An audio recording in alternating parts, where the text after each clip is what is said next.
Rambo and Mortal Kombat? Sony proved me wrong again.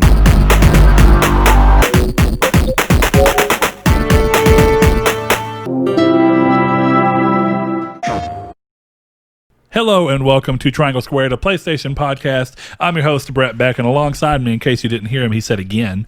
I think I may have accidentally slightly cut it off, but that's what happens when you roll on the fly like we do. But Mr. Saul Bridges. Bring you guys lucky episode 183. 183. We are getting very close to 200, but the thing is that that's still like 17 weeks away from 200, so it feels close, but also so far away. If this is your first time watching the show or listening to the show, stick around at the end, or you can find out where you can find us, be it how you want to consume the content or where you can find us on social media so you can keep up with us. But we like to start the show off the right way, and that is a very simple and easy, traditional. Saul, what have you been playing this week? I haven't played a single video game this week. At all? At all. You haven't played Among Us at all? Nope. Not a single one. I'm proud of you. I was worried about your addiction for a while. I wasn't addicted to that game. I was talking about gaming, but it's clearly a joke. You haven't been playing that many games lately, which is in line with what you said earlier this year, actually, more or less. You were saying that you have a feeling that you're going to get to a point where either PlayStation itself is not going to have as many big games that you're wanting to play, and that maybe Switch will be your place, but that you kind of predicted until next gen. Yeah, well, I mean, it's kind of like what happened at the end of last gen, where I was just bored with all the games, and I just don't really feel like playing anything. Hence Dark Souls coming into the picture. Or Demon Souls, I guess, technically first, but yeah. So now it's just... And ironically, Demon Souls on PS5 may be your way to get back into everything. Maybe so. I think just having new technology will be most interesting enough. Yeah, sure. What have you been doing this week? I've played a few things. So let's see. Crash 4 I got, and I think I mentioned it last week that I just started it, and it's challenging. I'm much further, and it is partially, I want to say, it is a challenging game. That is just true in general. It's even more so challenging, and it might be affecting the way I think about it and explain to other people when I say it's challenging, that the way I've approached this playthrough is that I'm playing every level with the attempts of getting all the boxes on my first try through the level. So that means that I'm purposely killing myself, often having to spend a lot longer on a single level if there's certain sections that have very challenging box situations, because I'm trying to get that. Now, even when I'm trying, and I think I have, you get to the end of the level just to learn that there were some hidden ones, and I missed 10, sometimes 30, and you're trying to understand where 30 could have been. But it's part of the fun of the game style being scaled up to a next gen level where the levels are a lot longer, sometimes for better, sometimes for worse, more often than not better. And I'm glad for that. But so far, still really enjoying that. I don't know if this is a game I'll platinum. It was a little different with the Crash Insane trilogy, because that's kind of platinuming a game series, 3 games rather, that I had played and knew really well, but with a little bit of differences to them because of the shakeup in like graphics and making one play more like 1, 2, and 3 are all the same, whereas originally that was not the case. Is your laptop dead? It just died. Here. I don't need it. Said, take me out of this life. Me charger es su charger. Sure. What is charger in Spanish? To fully... I don't actually know. But, one of the things about those games is that like I had a real reason to want to go and do those, because I already was so intimate with those levels that it wasn't that crazy. I'm actually wondering right now if, because of the way I'm playing it, it's even harder. I'm trying to think of going through these levels without dying, which is necessary for getting certain gems, which is also necessary for getting more of the hidden tapes, which are like little levels that are flashback levels of when Cortex created Crash, and you get to go through some pretty challenging, like, it's interesting. They're all set up in like different areas, but it's all about the idea of Cortex looking at Crash as his test subject. But what's also cool about it is they've used it as an opportunity to make some jokes, or not even jokes as much as like history tie-ins for the franchise. In one of the videos, he's talking about how prior to Crash, he had tried a wombat. And for anybody who's a longtime Crash fan who maybe knows a little bit more, originally Crash Bandicoot was going to be Willy the Wombat or something like that. Yeah. And so him talking about a wombat is in there. Also, there's a moment in the game that pulls in the Woe meme from back whenever Crash was coming back around. So really great so far, and I am enjoying that. I also played something that I think will probably surprise you. just because I've not mentioned anywhere anything, and it was kind of a Friday came, and originally I was thinking that we might be doing music, but we ended up not because we had to do music videos Saturday. So I'm sitting there and talking with Mario at work as we're about to leave, and he was talking with one of the guys who's been helping us on installs, and they were talking about Warzone. And I was like, well, I technically have Warzone installed because I have Call of Duty installed, and the game won't separate them for some reason, which is what I thought. Then I actually got into the menu and realized that it does install stuff based off of what you tell it to install when you have the disc. Yeah. So it's weird. I've seen people online say, like, why can't you just install Warzone separately? I guess what may be true, and I guess that is true because I clearly did not tell it to install Warzone, is that Warzone gets installed even if all you want to play is the campaign. Yeah, that's true. So still a problem, but not as bad as I would have thought. Yeah. Still makes you wonder how people who Still only have Warzone installed are talking about 200 gigs. Still a ridiculous amount of space for everything, though. Also, somebody brought up a good point of how does that take up like 250 gigs when Witcher takes up 40? Dude, big question. Even when I'm going through the map, it's fairly large. It's pretty detailed. I'll give it all that. But it's graphically... But it's a single map. Yeah. What are you doing in this single map that's graphically fine? Yeah. But not graphically as up there with The Witcher. Or at least in terms of like... Yeah, detail. I mean, clearly the detail level's higher in the campaign. Mm-hmm. So that's what... Yeah, I don't understand how this one game mode is this much. People think that it's actually a ploy so that people with like base PlayStations have to pick and choose what games they install, and maybe they don't have good enough internet so they can't download that game except over the course of a week. So that's like maybe once they download it, they don't want to uninstall it. So it's a ploy to keep it on their hard drive to play the game. Maybe it's because odd. It took Donovan like what was it, 4 days to download the BioShock collection. Yeah. So like, imagine this game. The BioShock collection is probably like what? I think he has better internet 30 now. gigs, but yeah, I mean, just sure. Back then though. Yeah, for sure. Either way, it's weird. But I played Warzone with Mario and Blake, and had an all right time. I don't just love it, but I had a good time. Mario hopped off whenever I died, and I was kind of carrying us at the end right there because both of them had died. I died, but it was my first time, and both of them had already gone completely through the gulag, or whatever you call it. Yeah. So I go to the gulag, and as soon as that happens, Mario's like, I'm off, and he just left, but he didn't turn the PlayStation off. So his character is just, I mean, he's dead, so it doesn't matter, but I was able to pull all of them back.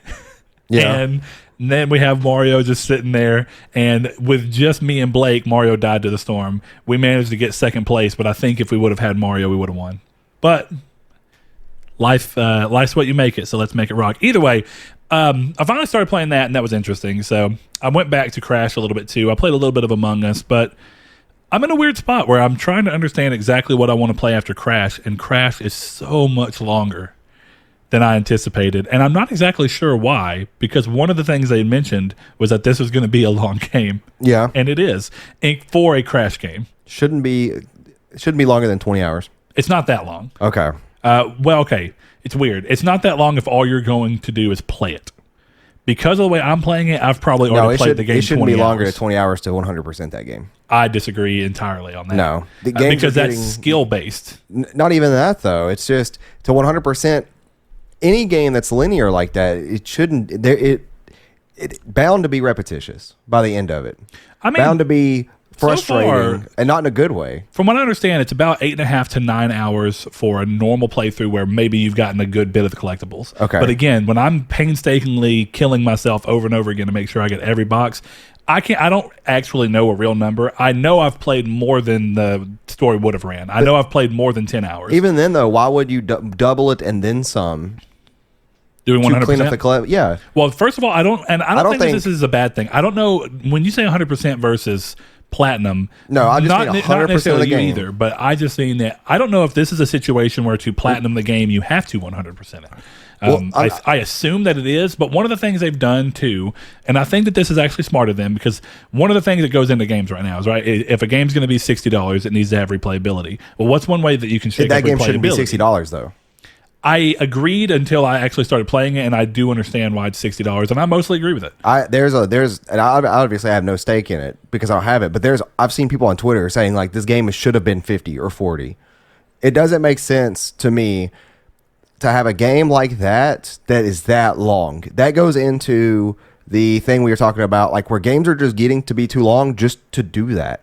And I think that people are unfairly saying, well, this game's 40 hours, so it has to be worth the $60. No. I don't mean that either. I think what it comes down to is, like, when I say still, the majority of people who play Crash 4 are going to play it in a way that will probably net them around 10 to 12 hours, depending on how good they are and how determined they are at getting certain things. And the reason I bring that in is because this game brings in skins, right? And the way that you go about getting skins is getting all the gems on one level. Then you can get a secondary skin, if I'm not mistaken. I could be wrong on this one, but every level exists, and there are 5 gems that you can get. You get 3, yeah, that sounds right. It might be 6 gems.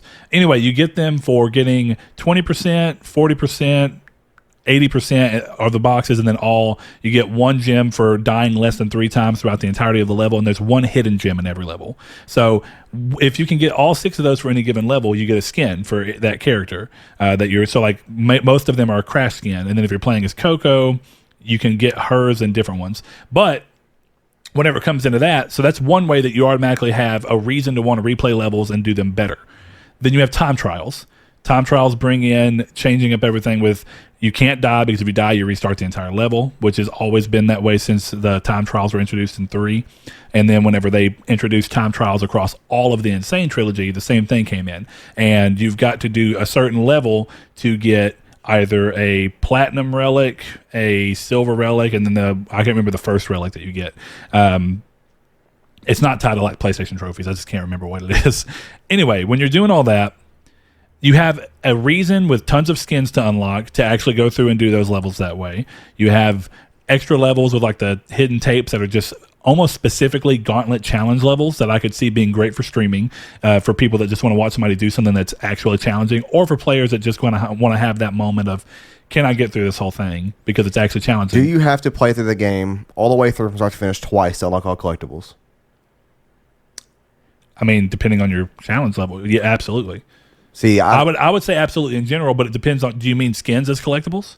I mean to 100% the game, to get everything there is to get in the game. Well, I mean, that's just, there's not really an ostensible 100% outside of you did everything and there's no way to do it any better.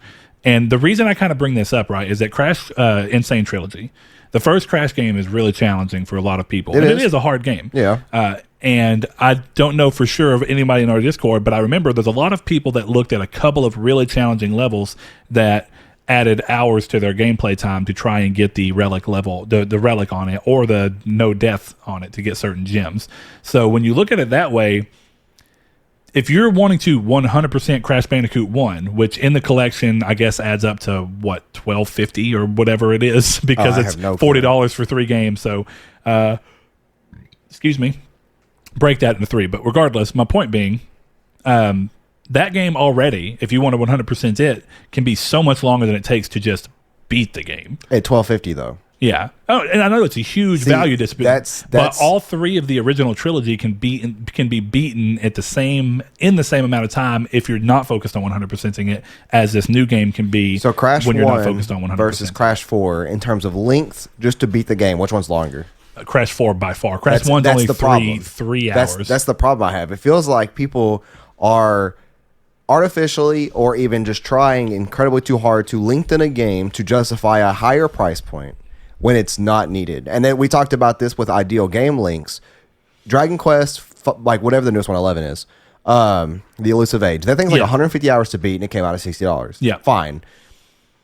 Don't give me a 150-hour linear RPG game, because that game's not exactly linear. Don't give me a corridor walking game or a platforming game that's level to level that's that long for the same price point, when in reality, you're not going to care by like the 100th hour. Imagine if Super Mario All-Stars was 100 hours worth of content. I literally don't even know what Super Mario All-Stars is. It's the original collection of is that the one that they released for Switch? No, that's the original collection that came out on Super Nintendo that was like Super Mario 1, 2, 3. Okay. Imagine if that entire thing was like 150 hours. Yeah. You would be sick of Mario by 60 hours in when you really think about it. Yeah, sure. But I think the difference here, and that's kind of what I'm getting at, is that if anything, the argument can be made that maybe it should be 40 or 60 for the fact that if you don't want to 100% the game or do any of the extra content, then you're essentially paying $60 for Well, that's why I read 10 to 12 hours of gameplay, or what, maybe if you want to say 8 to 12, depending on how good you are. Well, that's why I re-asked the question of like, what's longer, this or Crash 1? Well, Crash 1, 2, and 3 are all together the same length as this one. And I don't think that's a bad thing. I do. Because platforming games at this day and age are not that short. And I don't realistically... They're not that long, though. There's a good middle ground that you don't hit. I don't think that's long for a platformer. I mean, if you're going to say, that's longer than the Order 1886 for most people. For everyone. Nobody spent 20 hours in that game. Well, I don't mean 20 hours. I'm talking about even if you wanted to say 8 hours, right? The average run-through time for the Order 1886, if you don't know what you're doing and you're not trying to get all the collectibles or just spending a ton of time there or knowing exactly how to cut through everything, is 7 to 8 hours for most people. So this game is roughly the same length. Now, the only reason I bring that up is that I don't think even though I think that value should be separated from length, and definitely in the terms of the Order, I think it was worth $60 for me, though I do understand people who wish it would have been 40. In this particular situation, what you're seeing is a game that's the same length as one of the most infamously too short games. I don't think that that's too long. Like, I understand if you would say that there's a platformer that's 30 hours. I completely agree there. The problem is the price point, though.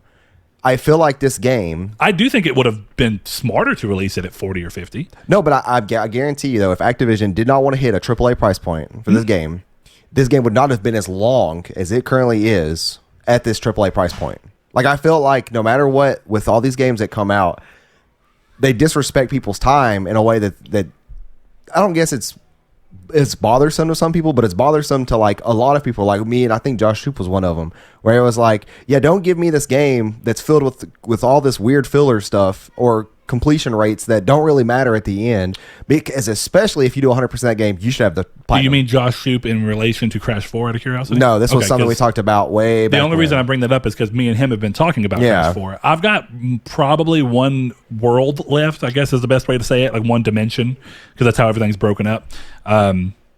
And him and I were talking earlier, and I think that he would probably agree that maybe it would have done slightly better, but I don't think the game is not risked becoming too repetitious to me yet at all, nor to him. So I don't think that the length is a problem. The only reason I would say that is if was already, because I know I'm way further than halfway through the game. I'm almost at the end. He's confirmed that. So when you look at that, the fact that I have not ran into a single situation where it's felt repetitious to me, I think, or him, is a pretty good example of the fact that the game's not too long. I think you typically know, and it's different per person still, but I think for most people, you still know when a game's too long when you've reached a point where you start to feel like you're just retreading the same water and you're not really doing anything different. Now, for you to beat the main story, which is what I think most people do, and then go on, this game is a fun length. It makes sense. The story goes on. I mean, like, well, that's what I was going to say. Is that if you're playing this game like normal, and you're not adding a different challenge to yourself, how long do you think from start to finish it would be? Yeah, he did it that way. He wasn't trying to go through and do everything, and he says 8.5 to 9 hours is where he landed. Okay, and that's perfect for like that. Now, with like 100%ing or even just doing all the extra stuff, that's where it kind of comes into this weird time frame. And for me, kind of what we were talking about earlier is that for you said you're encroaching what, 20 hours almost? If I had to guess, I'd say maybe at least 15. See, because I'm being a perfectionist. I'm curious at how long you'll spend on this game entirely. I don't know. I probably spent... Like, you'll probably end up spending 25 to 30 hours on it when you're said and done. You know, Crash 1, right? I tell you, Crash 1, 2, and 3 are all about 3.5 hours to beat if you're not worried about anything else, right? I'd say for each of those games, I'd probably go look at my time to platinum and get a decent guess. I'd say for each one of those games, because you've got to run through levels and not die and get all the boxes, and that gets you the gems, and then the gems unlock new paths for other levels for you to go through again. So you almost end up rebeating that whole game twice, which puts you at roughly 5 to 6 hours. And then you go through and then you have to do every level and you have to continuously do them until, again, if you're going for platinum. I'm not a fan of having to redo stuff for 100%. Like, if it's in there every now and then, sure. Like, maybe one level you have to go redo or some, like, little instance you have to go redo, fine. But, like, Dark Souls does the same thing, and I hate it. Well, no, I'm with you on a lot of games because I think that the gameplay is not always, which I actually think Dark Souls is a good example, right? No, the game is not about the story or anything else. It's like, I understand when if someone would want to say, like, I played the Order and anybody, say someone plays and says, I enjoyed the order, but I don't want to play it again to 100% it. I like that realistically, if you just look a little bit around, you can get the platinum in order in one playthrough.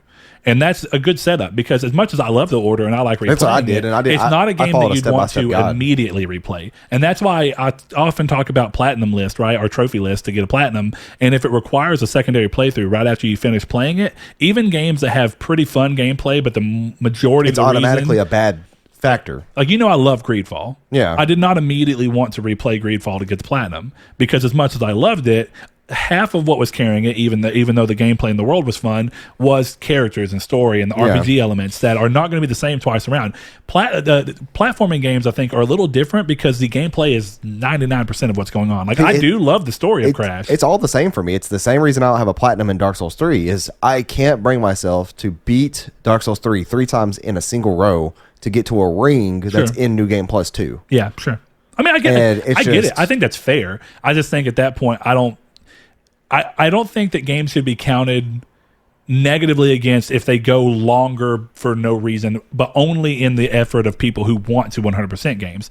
And the reason I say that, there's plenty of games that, and actually there's majority of people do not 100% any game. That's pretty much true of most people. Maybe most it's the people way you end up going through it. Maybe it's the way you explained how you're playing it and how you're not finished with it yet and you're almost at 20 hours. That's why I was I like, think no, it's that's me. too It's the way long. I'm doing it. And I'm doing it to myself. Yeah. And honestly, I'd probably do better if I would just beat the game and then start replaying levels because I'd be more familiar with the levels. But if you told me that game was like, for what you're doing, if you told me that game was like that for the average person up to 20 hours and you're starting done with the game, that's entirely too long. Way for too a long. Crash I agree. And I don't know. And I can't imagine how they'd make a game double this length and not get boring. The mask help a lot in this, so that's smart, and they've done a good job at introducing mask in sections. And then I got towards the end, and it's kind of that feeling of because they start utilizing all the mask in every level simultaneously. So you'll do a section with one mask, get through the next section of a different one. And I guess that's not something I factored in on my initial rant, was that you're playing the game in a really odd way, super odd way, which I would be done with it right now. Like. I kind of love that, I mean, like that's the thing is I really like challenging ass platforming games. Like, Super Meat Boy is a good example of a game that is just in general hard, and it ends up being that long for a lot of people because it's just gruelingly challenging. You know what I mean? Like, you're going to play any given level, even if you're not worried about 100%ing, because I don't even know that Super Meat Boy has any extra collectible stuff. It probably does. On Super Meat Boy, to 100% of that game, you'll spend 60 plus hours on it. Yeah. And that is ridiculous. Yeah, and that's what I mean. I agree with that. But that's also a very niche game with almost that as a point. Yeah, exactly. Yeah. But Crash has also always been a challenging platformer. That's been part of its thing. That's why I think Crash is always, and this is even less so, which I'm a little surprised at. Dark Souls of platforming? I wouldn't say that. I think that's ridiculous. But I do think that, like, clearly, if I was going to give that to a game, I think it'd be Super Meat Boy. But for Crash, I think when you look at Crash's platforming versus Mario's platforming, the fact that most kids can play through a Mario game and beat it, and that's cool, and that's fun, and you can still have fun with it as an adult because it's just challenging enough to stay engaging. I think Crash is a little more, and even Josh was talking about that, like Crash 4 specifically is weirdly challenging when I would have thought Activision, that's why I think that Activision wasn't like, hey, make this game longer, because if Activision had their hand in it this much, I think this game would have been a lot easier than it actually is, because they would have wanted to appeal to the biggest market possible, which would include children who, while my daughter loves it, she gets frustrated after playing like the first or second level because she can't beat it. And right now, there is no microtransactions in the game like they promised. I'm curious if they keep that. I don't see how they would even add them in at this point. Just unlocking different skins for $5 a piece or something. Maybe. And honestly, even if they do that, I wouldn't care, because as long as it's still in the game, that you can beat the level. I would care strictly on the principle they'd go against their promise. Yeah. But if they would have never promised and they did it, as long as it's still in the game where you can just beat it. Who did that? Who said like this game won't have loot boxes, and then like a month after launch they added loot boxes? Was that EA and Star Wars, or was that something else? I don't remember. Somebody I know what you're talking about, though. It was a big deal. Either way. Communities take time. The community take section or question this week was very simple. Do you think Sony and PlayStation in general are in a place of seeming anti-consumer? If yes, why? If no, Why? Over on Discord, Mr. Josh Ayers, one of our patrons, says, the only way I can see people thinking Sony is anti-consumer is comparing them to Xbox, which Xbox are only pro-consumer is because they lost so many people this generation and need to win people back. I've heard it compared to a husband being kicked out of the house and trying to get back in the good books. Sony are just business as usual. So something I do want to point out here, that argument does work for every single thing related to gaming. Because you can't say Xbox is bad without comparing them to Sony to come across that statement. Unless they inherently do something wrong. But even then, you're going to compare them to Sony or Nintendo. Yeah. So I'm not saying you're wrong. I'm just saying I don't like that. And I think that, honestly, that's how businesses work anyways. The second one business makes a bad decision, another business is going to capitalize on that bad decision and make an even better decision. And then that way somebody can't come back and say, oh, well, McDonald's made a $2 Whopper, Big Mac or whatever. Well, then guess what? Burger King's going to make a $1.50 one. It's not going to be as good, but it's going to be a $1.50 one. Yeah. Or McDonald's accidentally tweeted out that gay people shouldn't exist. Well, then, Burger King's going to change their profile picture on Twitter to a pride flag or something. That's true. They're going to capitalize on other mistakes. Though I think the bigger part of his point, and I actually do agree with the ending part of the point, is that I do too. The thing is we've seen Sony in this exact position. We saw them with it during the PlayStation 3, and that's what led them into the PS4 being so, at the time, pro-consumer in comparison to... I actually do think Microsoft's digital rights management was, like we said last week, that was way more anti-consumer than what we're seeing Sony do right now. But again, it's all about context. Yeah. But realistically, if companies lose a lot of people due to one decision, they do change what they do drastically to try and get people back. That's why the PlayStation 3 generation between Sony and Xbox was so interesting, because it was all about Sony remaking Lost Ground. Do you know how you remake Lost Ground quickly? You do very aggressive things that you typically would not do. And that doesn't mean that Sony was suddenly being pro-consumer more than it was just Sony was trying to... I should say, it's not like Sony suddenly switched their mantra. All it was this is a temporary measure to do what we've got to do to make this profitable. And then we see once they've reached a point where they're comfortable and profitable, it's not that they suddenly become anti-consumer so much as it goes back to now we're at business as usual. Yeah, and I think it's a tough line of transition for some people. Some people do it so harshly that it's like, why would you change so fast like that? Yeah, just because your earnings are doing better or something. Some companies don't make a good transition into that, where they go back to normalcy compared to being upfront. Like Xbox. Xbox can ruin this entire momentum by coming out with something now that's like DRM in a way, and it's like, well, you're doing so good, you're going back to your normal standards now. Just like Sony. Sony kind of is they're a smug Japanese company in a way.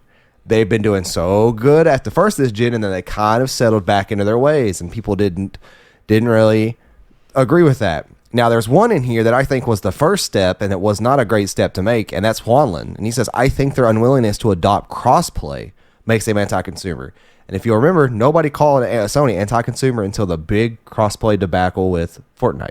Yeah. And that's what I called them, crossplay or anti-consumer, for that exact instance, where it was other companies coming together and be like, yeah, you can play on our console, or yeah, your profiles can transfer over, but if you played on PlayStation, your profile is screwed because it's locked to your PlayStation account and you have to restart on other consoles. Yeah. And they wouldn't enable crossplay for that, even though it was confirmed by, I think, somebody at Epic that it was a flip of the switch for not only them but for Sony too. Yeah, I think in that situation, the way I view it is a little bit more nuanced, though I definitely agree with the overall mentality behind it. I guess the way whenever I go a little more granular with it is I think that Sony's, when we're talking about specifically the Fortnite information, which was the catalyst for everything, I think the real thing that got them, I think less people would have been upset about cross-play actually existing on Sony where you could literally play against someone on Switch, as much as I think the thing that finally got them and made them kind of have to relent their position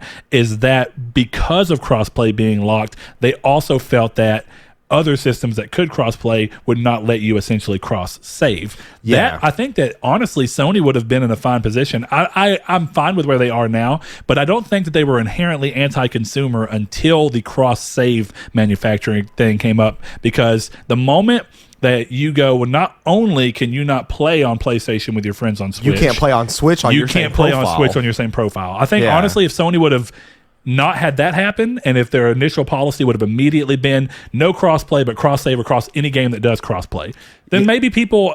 I'm not saying that it would have been better or worse. It would have been better. I think it would have been better. Yeah, I think that's subjective because that was the breaking point, and I think that honestly that was another thing like where Xbox did kind of like what Sony did at the beginning of this generation. Xbox hopped on top of that and was like, here's like Ori and Cuphead on the Switch. Like that, I honestly think that if it wasn't for that moment there, we wouldn't have gotten the Xbox and Switch collaborations that we've been getting, or Xbox and Nintendo collaborations, because that all spawned out of that. Yeah. So there's a really good one right here by our good buddy, the Snow Jedi. He says, I think at various points, Sony, Nintendo, and Microsoft have all been seen as anti-consumer. There have been times when it has made sense for the feature to be implemented by a company, but they refuse to do it. Sony have stuck to their tried and true formula, and it has worked extremely well for them. I have always preferred the style of 3D open world / adventure titles myself, so I see what Sony is doing as pro-consumer generally. My background for work was Apple for many years, so I don't see Microsoft as my favorite company, and I don't necessarily see Games Pass as a positive personally. In saying that Sony have done things that I don't always agree with, I think the Spider-Man remaster situation is poor, which is, I think, mine and Brett's general opinion on that. Yeah. And then he goes on to finally say, do I think they are being anti-consumer? Partly, but you get locked into an ecosystem, you have to consider, is it worth putting money into another, even if they are being more clear with their messaging or being more pro-consumer, which I think Microsoft are having to do because they're getting beaten so badly this gen. Microsoft have had a habit of steamrolling competition when they can, so what's to say that they won't become anti-consumer where it suits to make them money?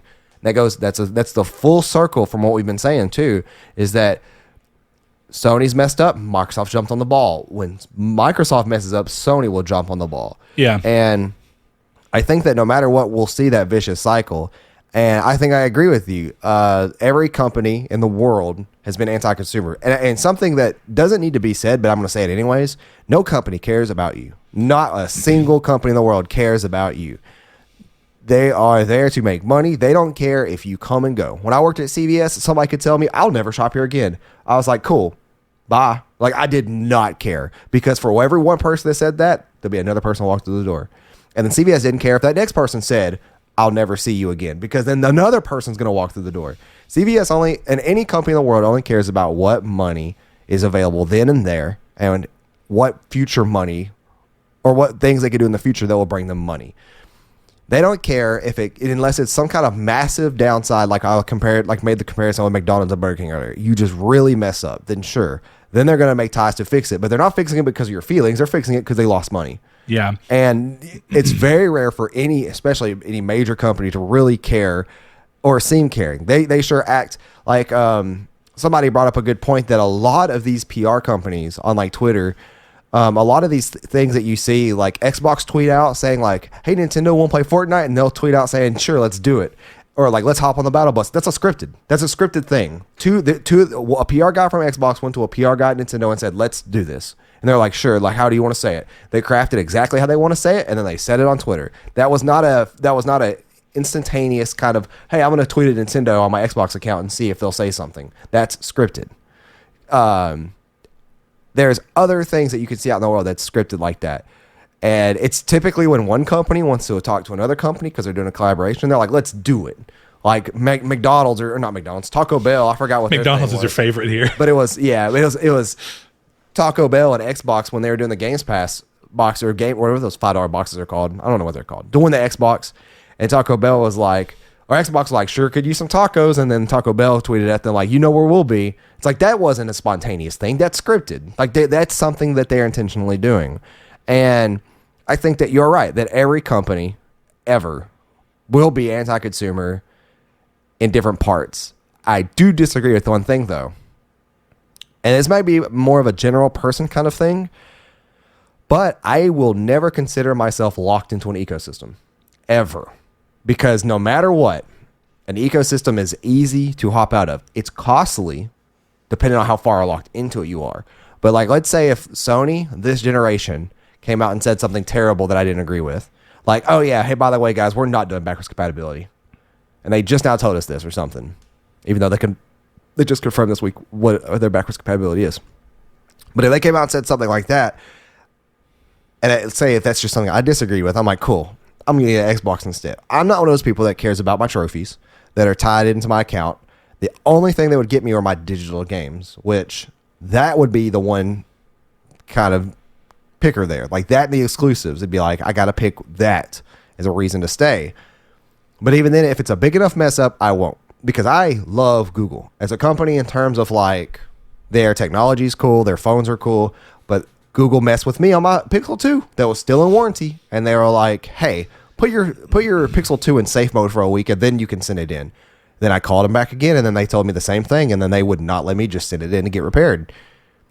I'm not making my smartphone a dumb phone for a week just so that you guys can go through checkbox steps when I'm still in warranty. They wouldn't want to honor my 2-year limited warranty, even though they specifically told me on the first phone call it was included. So guess who doesn't have a Pixel phone anymore? And guess who probably won't get another Pixel phone anymore?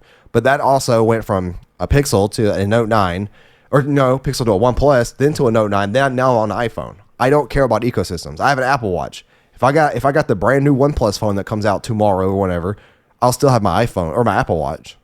Like I'm sure it'll come to you somehow. I'll sell it. I don't know. Yeah. I can easily jump ship from an ecosystem, and I think most consumers can, but they don't want to because I think that there's a feeling of regret if they do. I think the ecosystem thing's right. I'm going to say two things, and we'll probably move on from this one. Even though this is first of all, Jason, this is a really well thought out response. It is. So I really appreciate that. The thing about the ecosystem that I think it comes into play is it's not only convenience, which I think is clearly the reason that being in an ecosystem makes sense. It's convenience. You have everything in one spot, and even when a company messes up, you have to do this personal way of like, how much do you really care? And then you have to go through that question of, if you dig hard enough in any company that you support, you'll find something that you don't like. These are all things that exist, yes. But I think when you really think about the thing that you and I are in a very lucky position, and even though I actually am still when I feel like I'm in an ecosystem, I don't want to leave it. And that's the thing. For me, it is convenience. But I will. If I absolutely needed to, I could. But that's also because, and everybody's different on this, and that's why it's kind of hard. I think the ecosystem discussion comes into a position of, I hate using this word because it's weighted by so much other dumb stuff, but essentially it's a privilege. If you're in a position in life where you have the ability to drop a bunch of purchases you've made digitally, though also it's why I don't make very many digital purchases. If I need to jump ship from an ecosystem, I am set up in such a way that I own all my games. If I decide to go to Xbox, all I have to do is sell those games and I get my money back. This goes back to my argument about digital rights distribution. Well, you get some of your money back. Yeah, but you get something. You control that. And sometimes you get more than what you originally paid. Sometimes you get half of what you paid because games are rare or people find a loving for them. There's like a promo going on or something. Oh, even if it's not trading, even if you sell it to somebody. Maybe I have a game like Amazing Spider-Man 2 that was a very limited print, went out, you can't get it in any way now. That game goes for like hundreds of dollars or $100. Ridiculous. Exactly. But my point being is that's why I think digital rights management needs to be dealt with a little bit, because in the ecosystem sense, right now, digital rights tie people so down, and people do the convenience there, right? It goes back to that old thing of like anybody who would sell freedom for convenience deserves neither. I think it's a Ben Franklin quote, but it is one of those things where as a people, we have been known to constantly just allow convenience to override what we actually view our freedoms as. So ecosystems for people, they get locked in easier because they don't have the money to get out without having to think, if I want to play Skyrim again, suddenly I have to rebuy Skyrim, but I already have Skyrim on PlayStation. So even if I don't like what PlayStation's doing right now, I don't have the money are necessary to pull this off, and that's a problem. Well, I'm not saying that it comes down either way, and this leads to my final point, and then I'll let you. But my final point overall is, I think the real answer to this is that, and part of the reason I think this whole idea of anti-consumer is so weird is that the idea of a business in general is inherently anti-consumer. The whole point of the business to exist is to get your money. Well, that's not anti-consumer and spending money on a product. Anti-consumer is then doing something that does not benefit you when it is available somewhere else. that's the whole thing, is like the anti-consumer thing. I don't think anything's anti-consumer. I think it's just some companies are more pro-consumer than others. That's about all it is that there are companies who are essentially consumer because that's what a company is. Going back to the nature of a company, though, I don't name one person in the world that you know of that doesn't compare companies. Well, that's what I mean, but that's why I say, nobody does. Why does it need to be anti or pro-consumer? I think at that point it's just some companies are a better fit for you. And in that moment, if you want to pull that word out of your butt, then I guess it's more pro-consumer for you. But just because Sony's not doing something the exact way you want them to do does not inherently make them an anti-consumer. Their whole job is to get money from you. And the way that it goes is that if you look at what Microsoft's doing as a better benefit to you as a consumer, then Sony has to realize they're losing people to that, and then they have to change what they're doing. I don't think it makes anybody... This is a personal thing. I just think the wording of anti and pro-consumer are weird because I don't think that exists. All companies are different for a reason. That's not a viable mindset. That mindset, do you mean? That mindset does not work because how do you mean? Any criticism you ever make on any company is that point is at fault. It's automatically... I don't think so. But no. If you look at everything as if certain companies are more friendly to you as an individual consumer, not only that, then that's all you have to do. But I'm just saying, with any criticism you make on any company, if the only reason Sony's doing backwards compatibility is because Microsoft. I mean, maybe we assume so. No, that is because the outlash of Microsoft, or outlash as Sony because of Microsoft. That's how companies work. Yeah, but again, that's what I'm saying. If there wasn't outlash... You just proved exactly what I said, though, is that someone looked at it and Sony said, well, we're losing people who like the idea of backwards compatibility, and we're going to lose them more next gen if Xbox doubles down on backwards compatibility. But saying anti-consumer is not a viable mindset. Saying anti-consumerism doesn't exist, or is that it's not that one person's anti-consumer. No, I think the wording is weird. I just said the basic mindset behind it is fine. I think going into every situation and saying they have to be anti or pro-consumer goes against the whole point. Nobody's saying that. Well, but that's essentially what happens. Is no. We're talking about the context, right? The context when it comes in. Criticism of specific points that Sony is currently doing. Mm-hmm. That is in comparison to another console at launch, because that's what we're comparing it to. It makes them less of a pro for you as an individual consumer. But that's what I mean. At that point, you're just flipping words around and moving goalposts in a way, because you're going from a bad word to criticize a favorite brand versus a positive word. I don't even mean that. I'm not even trying to bring in a positive or a pro. What I'm saying is, on an individual level, all companies are immediately different to every individual consumer. Just because Microsoft does one thing, the one thing that they do that is being considered, if we're going to bring the word in, pro-consumer, may not matter to me at all. So it's not a pro for me as an individual consumer, but it's a pro to someone else as an individual consumer. But that's not so when I'm going into, all I'm saying is that on an individual level, all companies are a better or worse fit for certain people. And that's all it comes down to. I just think that the pro and anti-consumer wording gets thrown around, and what they end up being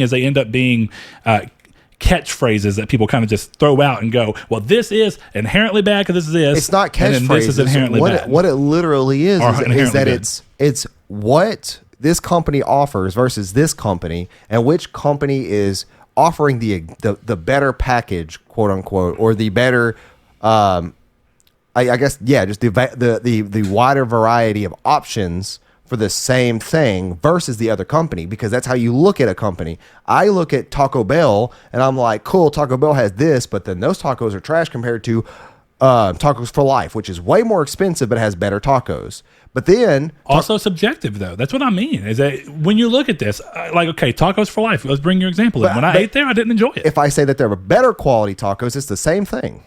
What do you mean? If I say that the Tacos for Life tacos are better quality than Taco Bell's, it is subjectively true.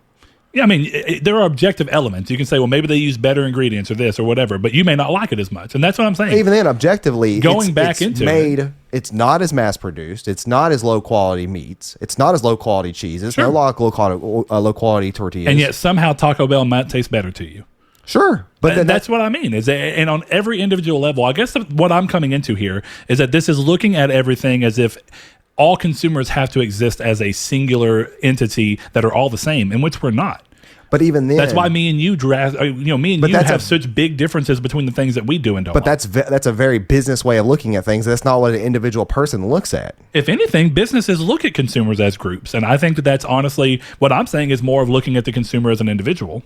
But that doesn't. But what I'm saying though is that you keep saying pro-consumer when in reality, sure. But I'm not saying pro-consumer. I don't want either of those words to be played here because they end up inherently looking where this is what I mean by they get thrown around as it's like in The Boys when you're watching. They're looking at market wording and how people respond to what it is. Right? It's a buzzword. Thank you. That's actually what I've been looking for this whole time. Right? When you have a buzzword, buzzwords will inherently carry either a positive or a negative connotation to them.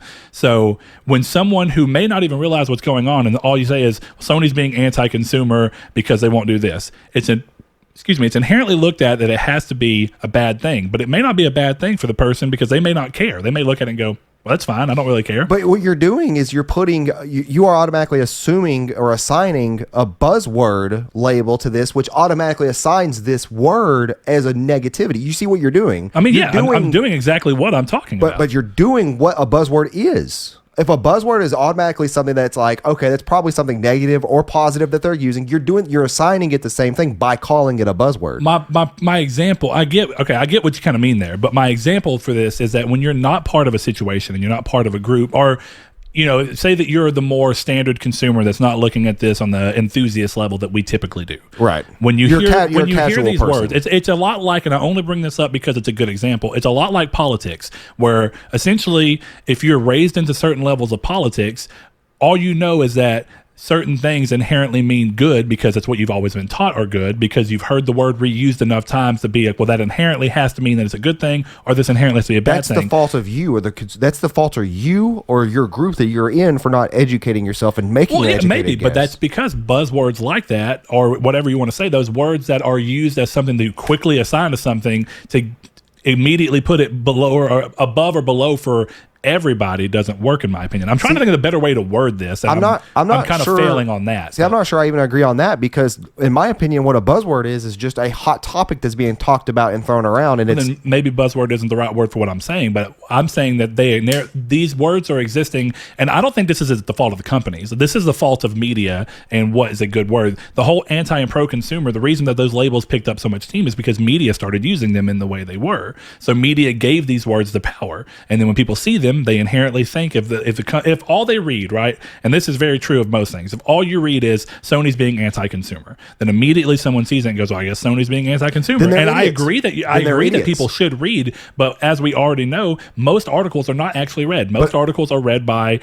At the same time, though, headline alone, the people interacting with us that we're talking with us about are not those people. Yes, and I am so thankful that this is people having a dialogue. I'm just saying that those words inherently carry something, and I personally, and I guess that's the best way I can say it, is I personally think that there is people should be more in line with just looking at everything, not as what the media will say is pro or anti-consumer. Just bring any given situation into yourself, look at it, and don't even think about all these ridiculous words. Just go, I'm looking at it. Say for some reason the situation here is that you're looking at the PS5, but you're also looking at the Xbox Series X. Which is what this is all based on. Yeah. So if you're looking at those two things, instead of worrying about all this crap, just look at it and go, which one do I like more? That's all you have to say. You on the individual level, not everybody as a thing. That's all I'm saying is that people should have a little bit more.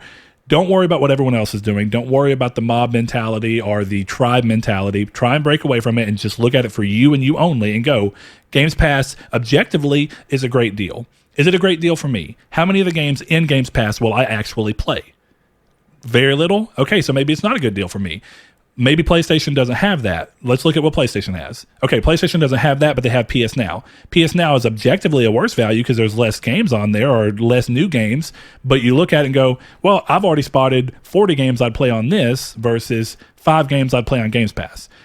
It's not that one's inherently better or inherently worse as a whole. It's inherently better or it's inherently worse for you. That's all that really matters. That's a different conversation than the one we're having. Well, even if you want to say, if you say pro-consumer or anti-consumer, I asked the question the way because of the article chose to word it, and I'm still interested in seeing if people think that they're being a worse company. I'm just saying, for me personally, I think the wording I think we get too lost in the wording and not enough into which one is better or worse for me as an individual. See, know if I disagree with that, or like if I'm talking with somebody about something like this, I'm going to assume they have the intelligence that any opinion they have formed is as a researched opinion, and not somebody who reads clickbait headlines and runs with it. Because if that's the case, then I know within 5 minutes of that conversation on if we're having a true conversation about this, or if I'm literally just talking to somebody reciting headline information. Yeah, I mean, and I think that realistically, anybody gets caught up in these things, right? Like Joe Rogan had this thing where he regurgitated a story that was apparently false, and he didn't do enough looking. Well, not only into that, it. And my point being is that everybody can fall trapped to that. I've fallen trapped to thinking something might be true for a second, and then realizing, oh no, that wasn't true. Well, if you use Joe Rogan as an example, then you go with him talking about video games were trash for you, but he plays video games. But he plays video games, exactly. So I mean, we all fall into these traps. I mean, I think I've probably done a poor job of wording exactly what I'm trying to get at to it. I just think that you just think that I think I could sum up for what you're trying to say in a very quick way. But you think that any kind of label like that automatically adds a negative connotation to it without negative research. or positive without due diligence. Yeah, I could see that. I mean, I could see that, but it doesn't mean it's any less true. Maybe not. I just think that people, and the reason I bring that up is that like these are the exact types of words that fanboys cling to. You know what I mean? Well, I mean, yeah, but I think there's biasism in that, isn't there? Absolutely, there's biasism in that. It's kind of what I mean. The reason they're getting clung to is because people can pull their own biases and try and give their thing to it, and then try and flip it on someone. The crazy thing is that people who are crazy Sony, everything Xbox has to do is bad, are going to look at Microsoft and say either what they're doing is anti-consumer in its own way, and they'll find a way to bring up it, and they say, well, while Microsoft has Games Pass, guess what else they have going on? They still won't let you play Fortnite unless you have an Xbox Live. You know what I mean? It's like somebody will find a way, and that's the problem with that technically mentality. It's anti-consumer, though, isn't it? I mean, because it's offered by Sony. Exactly, but it's not that it's anti-consumer. It's that in that moment, if that's all you care about, that is anti-consumer. But if that's all you care about, then Sony has done a better job. Well, that's what I'm saying, though. Is that, but that's anti-consumer inherently because Sony offers a more pro-consumer solution to playing online games for free. They offer a better solution for you. As an individual consumer. Even then, though, as a basis of an argument is that if you don't give a shit about Fortnite or any free-to-play games, well, that's what I'm saying. Then that doesn't come into play at all. Free-to-play online games is free on one service, and then you have to have a subscription on another. Yeah. That's inherently pro-consumer and anti-consumer. No, because again, you're looking at it's only on the individual level. One is either a better fit for you or a worse fit for you. No, that's for everybody. That's for like that. Not if you don't care. Think about it this way: if you're going to buy an Xbox and you don't care about Fortnite at all when you're going to buy it, and you buy Halo 5, and you're going, I have to have. But I'm aware about. I have to have Xbox Live to play Halo 5. You can't argue that when we compare numbers of companies that these sold when that doesn't have anything to do with the individual. So you can look back up just a hair on that one. I didn't hear the beginning of that. I don't think so. We have celebrated PlayStation selling X amount of consoles before. Mm-hmm. Yes, that has nothing to do with us or our view of them as an individual, but we can still celebrate it because that is more of a group thing, right? That's more of that they've sold this many. We all bought consoles. Bam. That still does not matter to us. I mean, it matters in the sense that the more consoles they sell, the more likelihood they have on a business level. I mean, yeah. On a business level. That's what I'm saying. Yeah. You can look at these on either a business or consumer level, and that's fine. Well, okay, even on a consumer level, let's say it this way. If you're buying it as a consumer, right, as an individual, if you look and go, wow, a bunch of other individual consumers bought the PlayStation as well, there's a higher chance that we're going to get more exclusives, more quality exclusives, maybe more third-party exclusives. But I feel like you're picking this argument here to look at as an individual thing when we don't look at things like that typically.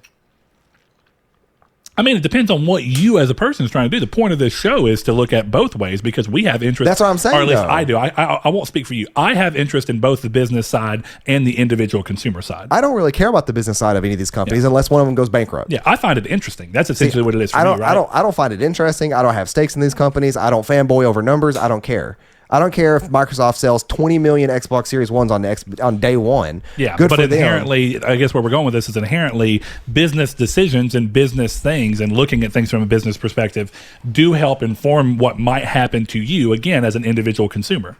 But even then, right? Because if you look at it and say, like I just said, if you know that looking at their business and being into it and going, well, they've priced this at $2.99, which is smart because that's going to get more people in. And if more people get in there, for me as a consumer, I can look at that and go, more people are going to get on my system, which has a higher chance of my system being around for longer. It's like the example of when you look at a company that's barely been around, right? And you have you look and say, I can buy this really expensive piece of tech, but there's a good chance that this company doesn't stay around and then this tech doesn't ever get updated. I don't ever get new things for it. Ouya is a perfect example. You buy this piece of tech, you go, I'm buying it on the hopes that something actually happens. When you see bad business decisions happening, you look and go, for me as an individual consumer, this sucks because it means that this thing I bought and maybe enjoy a little bit is going to have a lot less content for it, or it's not going to get updated. And if it ends up having problems, the chances of there being a warranty that gets honored are lower because the company may not be around anymore. I mean, inherently, they do influence each other. If you look at, not everybody wants to, but if you do look at business decisions, which I think most people will eventually do at some level, be it micro or macro, being like, oh, this is a good price for this. It's like when people looked at Series S, right, and said $299 is a great price for a next-gen console, because it is. Yeah. And you look at that and go, well, the upside hopefully is that more people buy that. That means more people are in the Xbox ecosystem, which means that if I, as an individual consumer, choose to go through and buy an Xbox Series X, more people that do that hopefully means that I get more value out of this box because they have more capital to work with. Again, I just think, and I know that we've done both, but I only urge people to spend more time thinking about themselves and less time thinking about other people in this. Because the more you start to think about other people, you start to gang up on people. I'm not saying to think about more, but I'm saying inherently the problem with the thought process of thinking about the individual thing is not typically something that is thought of or done when discussing a company. When you're discussing a company's movement, a change that they've made, a new feature, something or another, we have almost never brought it up to, oh, well, that doesn't really affect me, I don't care. We say, oh, that's going to affect all these people. We don't think of ourselves in that. Yeah, because we're choosing to look at that's it. That's what I'm saying. That's why I have an inherent issue with the way we're talking about it now, is because now we're talking about it in terms of pro-consumerism versus Xbox. Anti-consumerism. And I think the only way this conversation can be done at all is through context. Yeah. But I still think it's weird because context exists for everything. If you really want to look at it, you can look at context of a PlayStation versus that's a smartphone. It's like, well, which one? Well, they have context within themselves, of course, but you don't typically give them that value. You bring up the other side of the other company. Yeah. That's why I brought up Fortnite on Xbox versus Fortnite on PlayStation. And it's inherently, for everybody in the world, it's inherently more anti-consumer on Xbox because you have to have a subscription. Yeah. Look, I don't want to get too lost in it. We go ahead and move on a little bit. I haven't got any from Facebook over there. I want to see. Let's see. Mr. Joshua Lago, one of our friends, says, I don't think they seem anti-consumer, but they're doing that thing that they sometimes do where they're sticking to their own vision and being very selective about which popular features and trends they implement, and it's resulting in some rather baffling choices. Maybe it ends up working out, though. Who knows? And I think that actually is mirrored by what someone else said, if I remember. And it may not be here. It might have been Twitter. Someone along the way had mentioned that it's just essentially Sony doing what they've always done. Actually, it might be this one. Rude Days 93, one of our patrons, says, I won't say PlayStation is being anti-consumer. They are just sticking to their traditional ways in the console market that has worked for them. Xbox, in his opinion, is evolving and going a non-traditional route it's more in line with Microsoft, what we talked about. Microsoft is more about getting on and being like, hey, we're a software place. All we're doing is giving you a hardware box so that you have a way into our software, but the hope in the long run is just to get our software everywhere. Which next gen is inherently not going to be the thing. Yeah. Or it will, but it won't be like that. Yeah, we'll definitely see how that works out. He says, offering a subscription to games, doing payment plans, putting their games on services on any device possible, all things that Microsoft tries to do with all their products and services since the new CEO took over. Their ecosystem is definitely something you can see as a consumer friendly, but I don't think that makes Sony seem anti-consumer. It's just two different approaches to the ever-growing video game business. And I guess that at the heart of what this really is, this is what I'm saying, is that once you strip these words of all their weird values, all you get to see is here's two different paths that you can take. Which path is better situation for either me as an individual consumer, which I think is a better way to go about it, or at the very, very least, me as a group of consumers and those groups are plenty and multiple. Because even if I'm sure there's another gamer out there that's very, very strongly in line with pretty much exactly where I am on everything. It's very likely. Yeah, it's very likely. So when you look at that, there are groups, and I'm not going to say that we can't exist in a group situation, but essentially you just got to look at, is it more friendly for me, and do I care? And that's what I was talking about with that Fortnite thing, is that ultimately if you don't play any free-to-play games and that's not of interest to you, then that doesn't affect your decision at all. But that's not what we're talking about. I know that's not what we're talking about on the grand level. That's when that's the lower whole level, point I was trying to make, though. I get what you're saying. I do. But yeah, I like that basic answer because it's more of looking at it and saying both of them are doing things that are just letting you buy it and choose. And essentially what happens by both of them existing is we're going to give you a choice to buy things and do things the way that we're doing them, or we're going to give you a choice, which all consumers, if you want to group us all together, the one thing that we do have in common as consumers is we have free choice to spend our money wherever we choose. Yeah, and that's why they don't care about you, because if I walk into CVS and somebody's rude, I'll go to Walgreens, and CVS does not care about me going there at all, because another person will walk in the door and replace me. It's like that double-edged sword though thing, right? Where it's like you equally can't care too much because ultimately everyone's going to go where they want to go. But at the same time, whatever you can do to try and appeal to the largest group of people, to make the largest group of people you can possibly get think that you are the better choice, is ultimately what happens. But it is come and go. I mean, ultimately you decide whether you care enough about what that complaint or suggestion or whatever is that may have made that person leave versus how much you care about that in relation to the fact that there's a million other people that are still going to buy your stuff versus how much you care about, well, I can also get that 1,000,001th person, you know? The fun fact is that all companies have margin, and they actually have data where they're like, these are the amount of people that will no longer shop with us this year. Mm-hmm. How can we fix this? And what's their demographic to appeal to? And how do we get them back? And how many new consumers are coming into the consumer pool every day? Yep. Yeah, there's all a lot to it. Yeah, I'm gonna go grab. I don't think we've done any off of Twitter yet. So we're gonna do two more. I'm gonna do one more from Facebook, and we'll do one from Twitter. One from Facebook here is, and I this one's a longer one, and I like it. It's Josh Shoop. He says, I have what I think most people would consider a very hot take when it comes to everything going on with the PlayStation and Xbox. This might be my old man yells at the sky moment, but I think it's ridiculous that people expect and demand all the free backwards compatibility as well as free upgrades for the new systems. The way I see it is that growing up, I never saw any other gamer that was demanding Nintendo to give us free Super Nintendo games if they came from Nintendo, such as Mario All-Stars and whatnot.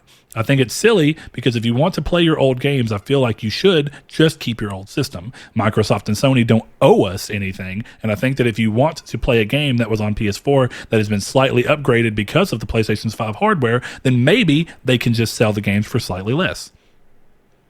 So this goes back into the comparisons, because if Sony, like, it's a perfect example, Control, with the way Control is doing things versus The Witcher.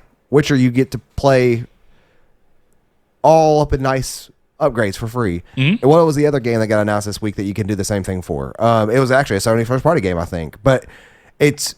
Oh, yeah, we'll talk about that. Yeah, but we got it. You know, you have Maneater was one of them, surprisingly. Weird. What a weird game. I mean, it's cool. I'm glad for them, but free upgrade to PS5. But I mean, there's companies who are making games not be free with just resolution and frame rate increases, and then there are companies that are doing them for free with all the extra added work. And that's how it's going to work. That's just it may be dumb, but that's how it will happen, because one company's going to do one thing and they're going to get compared to another. Yeah, I think that one thing to look at here is, like, you know, say that Sony first party ones, right? Like in the news, I'll go ahead and kind of spoil it. It's Ghost of Tsushima. That's what going to run at 60 frames. At 60 frames per second, or up to 60 frames per second. And again, people are worried about that. I think it's just choose your words, because if you drop for 2 seconds, you're technically not running at a locked 60, but that's more or less a pretty good 60 frames per second.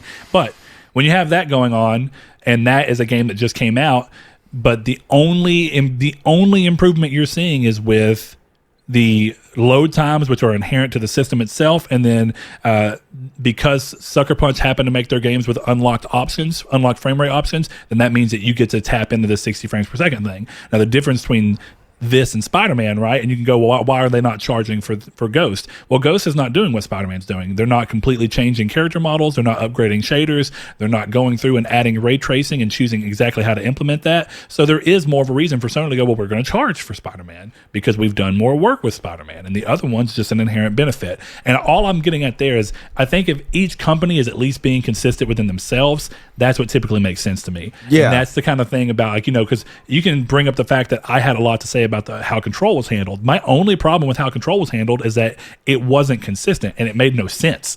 I am okay with whatever decision you make as a company, as long as that decision makes consistent sense throughout everything else you're doing. And it is weird, and I think that's why people sometimes do try to go quickly to, well, Microsoft's doing this, which is really great, but then over here they're still doing this thing that I view as bad. Well, because ultimately it feels inconsistent with their messaging. If their messaging is, we're going to be the place that is the most friendly place to be in terms of you're going to get as much bang for your buck as possible, then by having a bunch of games that you can play for $15, $10 a month, whichever you choose, but then also having this other free-to-play game that you can't play without spending money, those two things don't immediately come together in a way that makes sense. Right. So that's why people look at it. And Sony and Microsoft and Nintendo all do this all the time.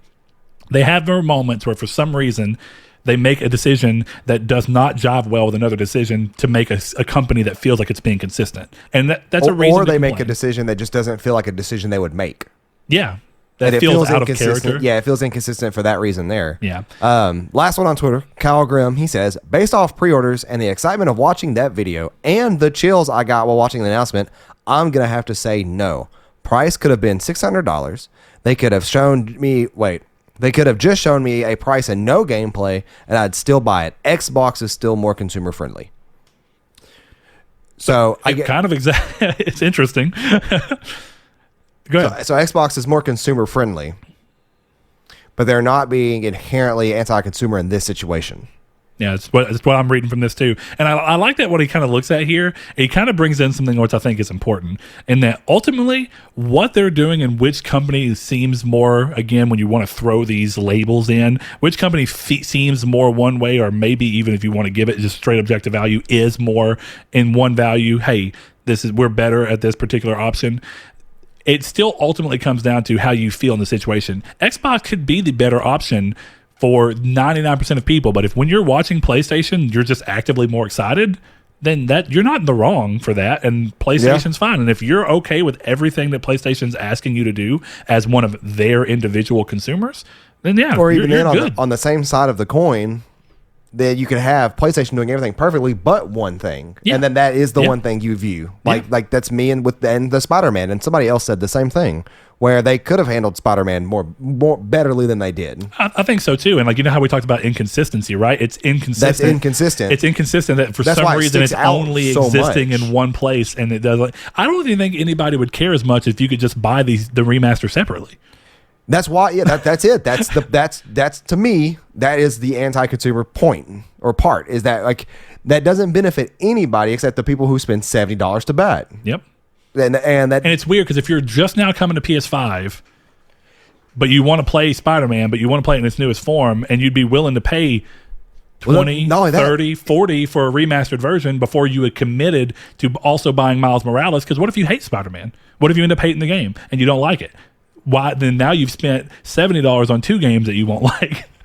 That's true. So it is weird, but yeah. Thank you everyone for the responses. This has been an interesting episode because I think it brings up a lot of interesting way that people view things, and sometimes trying to word the way. And I'll be honest. I am almost positive I could have worded. I'm gonna probably go back and listen and be like, I could have said this and it would have made so much more sense. But you're trying to just get something out, and that's kind of the fun of podcasts, though, is in the moment. Ramblings. But we're going to head over into the news, so thank you guys.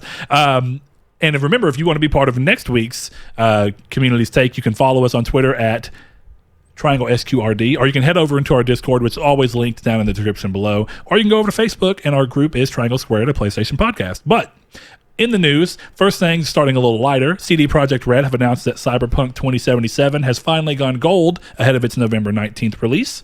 Not alone in this, Marvel Spider-Man, Miles Morales, as we were just talking about, and I guess technically the remastered version of the 2018 Spider-Man have gone gold ahead of their November 12th release. PS Now continues to bring in Sony's exclusives after they've been out for a while, which is kind of what I expected. So the October lineup is adding Days Gone about a year and a half after it came out. It's adding Medieval about a year after it came out. Friday the 13th, Trine 4, The Nightmare Prince, and lastly Rad, which I remember seeing but don't know much about. Yeah, that's the same thing with me. PS Now, I think, is, and this is why it's weird, right? Going back to what we were just talking about, when you have this comparison, naturally, and as Blake and I were talking months ago, I've still been relenting on completely comparing PS Now and Games Pass because of the fact that while they're very similar, and I would always relent to that, there are similar aspects to them. You pay a monthly subscription, you get games free. Yeah, you get games that you can play. But the difference between the two of them is that PlayStation Now had always been a streaming platform and Xbox Games Pass had not. Well, but now that Xbox has xCloud, I think that now PS Now and xCloud, or Xbox Games Pass are completely fair game to compare without any restrictions. Well, yeah, not only that, but I think that it goes to show you that when a company makes something that people will claim isn't worth something, like Games Pass, they'll say Games Pass is not worth it, or Games Pass is not the right way to go. And the same thing goes for PS Now, where people say nobody cares about game streaming. That's not the way to go. Well, you see that you're incorrect. And for you personally, you might not care, but it's incorrect because you have these two titan of companies who are making their own platforms to compete. xCloud would not be a thing if PS Now was not a thing. Or at least not as soon as it was, very likely. Yeah. Also, Google Stadia. And download list. Amazon's new thing. I forgot about that. All the PS4 download list that started in PS Now, 3 years ago? I think 2 years ago. 2 years ago, right around Game Pass kind of rising up in terms of what it is. So it's kind of like that goes to show you, that's proof right there that the companies see it matter. Yep. And that's, they want that money. Yep. And and this goes back to that thing of how much do you really care about the fact that, maybe I will never see that person again, but also, can I get that person back if I also make my service a little bit more like the service they may have left me for? Yeah.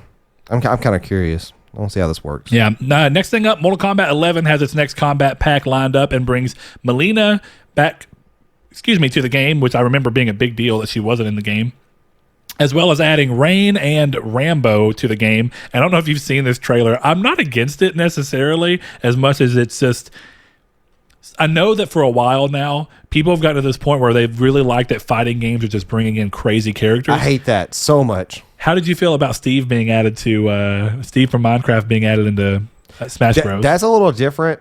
Because Smash Bros has always been about... Smash Bros have always been about that, but Mortal Kombat specifically is really weird because they always want to add in my opinion, stupid characters like Freddy Krueger and Jason and Predator. Movie stuff. Yeah, and now it's Rambo.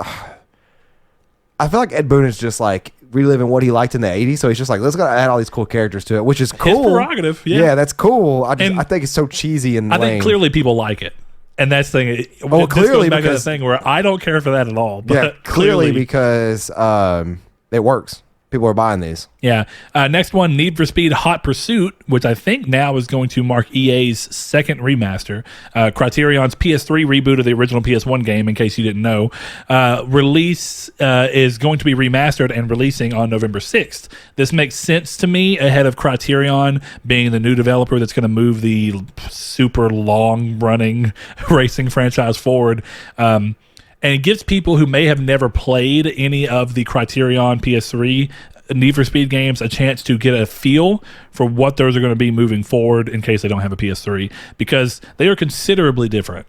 So if you've gone into just now getting into Need for Speed with maybe the 2016 reboot or Payback, which is free right now for people, or you played Heat and really liked it, be prepared for the fact that Criterion's games are not similar at all. And I have a feeling that even though this is a new game, the reason they're choosing to remaster this game is that their new game is going to be more in line with this than what we've seen.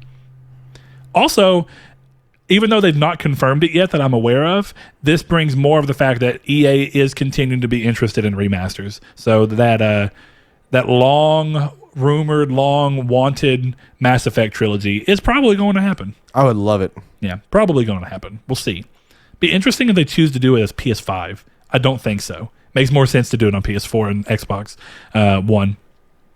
So now we're getting into the big thing of it, which is Ghost of Tsushima, as we kind of talked about earlier, announced its free update to version 1.1, which adds in the. And what I mean by start of this week had so much Sony news.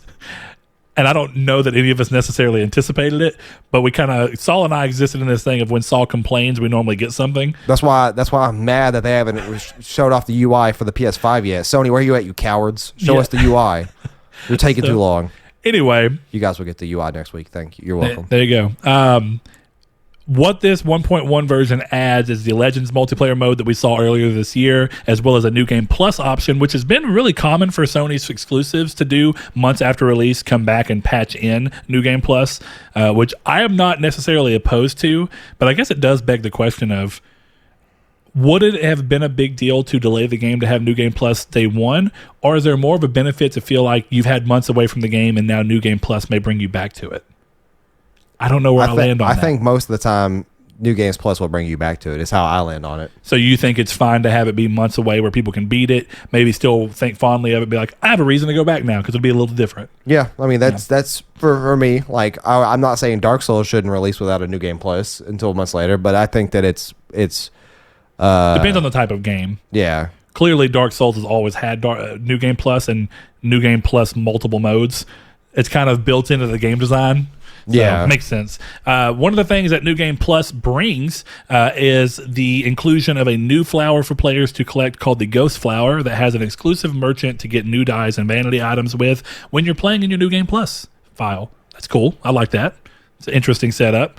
Next thing is the past week we saw a big update, the start rather of a big update to PlayStation's trophy system. Users should notice that their trophy level has changed due to a restructuring in how trophy levels are increased, as well as a new level cap of 999 up from its original cap of 100. New emblems come as part of this level change to show how close you are to breaking into the next tier, with trophy levels now being ranked in the trophy format, with levels 1 through 299 being a bronze, and depending on how far along you are, that bronze emblem continues to evolve. And then once you break into the silver, which is levels 300 to 599, it does the same thing, continues to evolve as you get closer to the gold, which is 800 through 998. And lastly, the platinum icon or emblem, as you might say, is at level 999.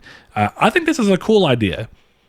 I do think that it would be, I would have loved for them to give a little bit more information about the way that they intend for trophies to be weighted against each other, because someone was talking about, and this is a good question, someone was talking about the fact of, do you really want the trophy level to go up the same amount if you get a platinum in something like My Name is Mayo versus if you get a platinum in something like Dark Souls 3?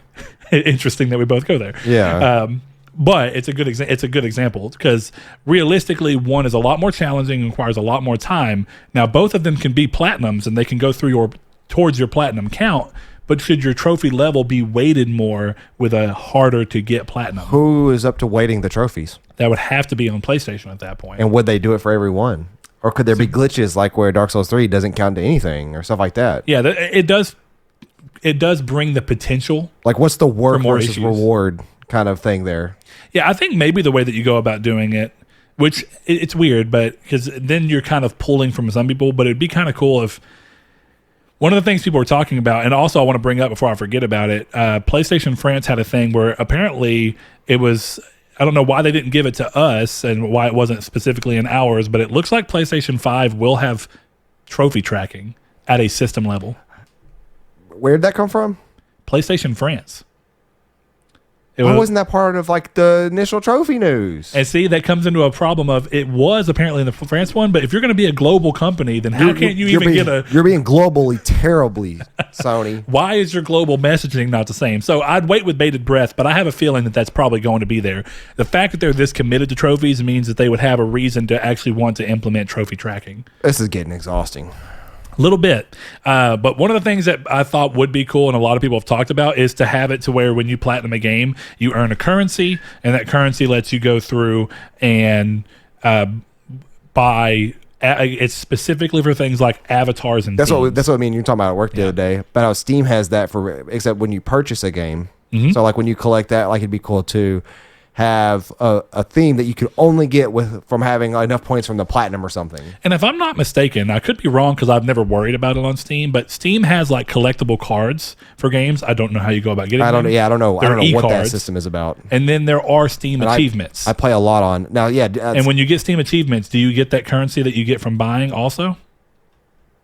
I don't think so. Okay. Just curious. I didn't know. So that's a cool way to work it in, though. I don't pay attention to none of that. Like Xbox could have this for all I care, and I don't like if it's related like an achievement or a trophy of some kind. I don't really care about it anymore. Yeah, I don't blame you.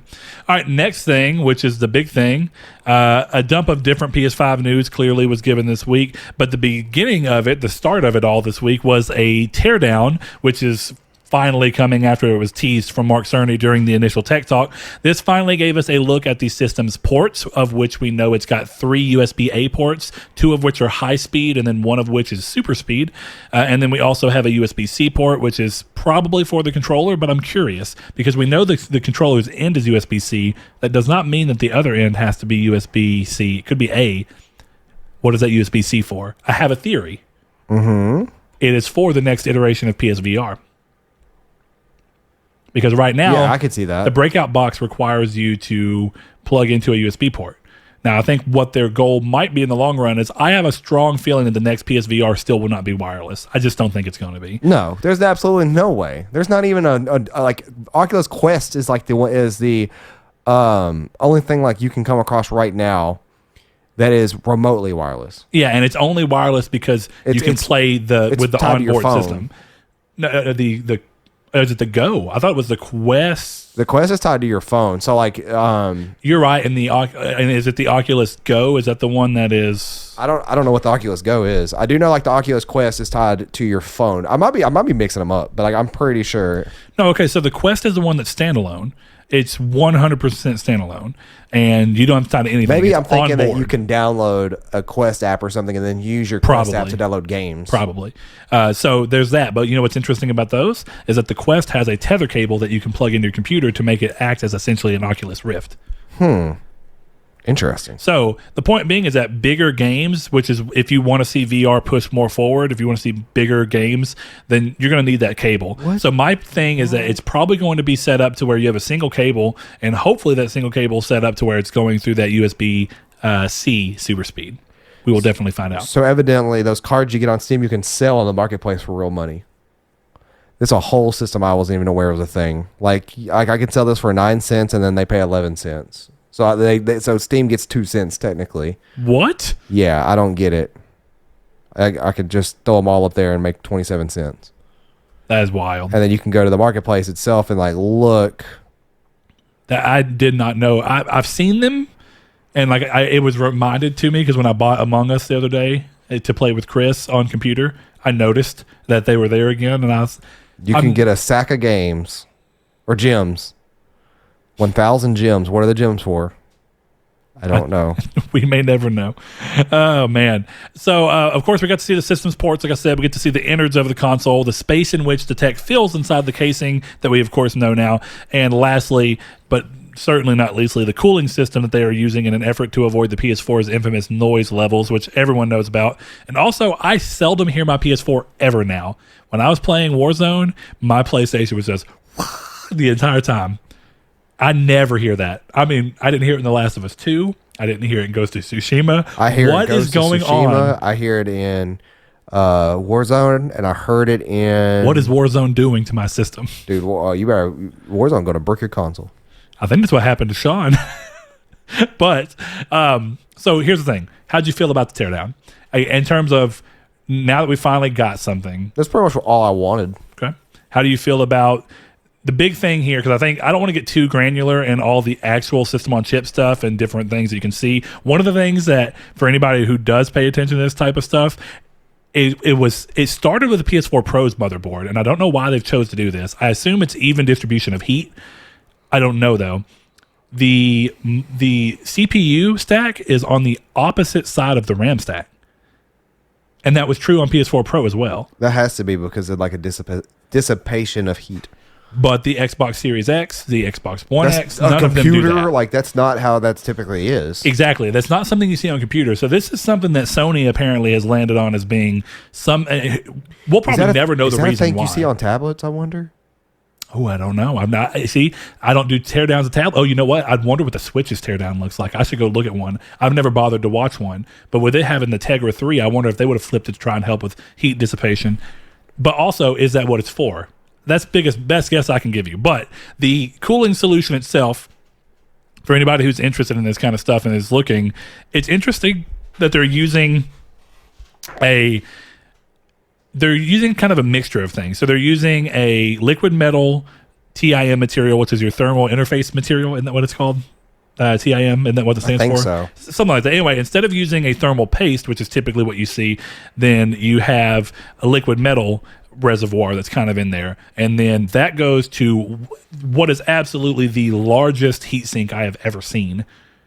It's massive. It's big. I don't think it's the largest one I've ever seen. I don't know if I've ever seen one bigger. I'm really trying to think.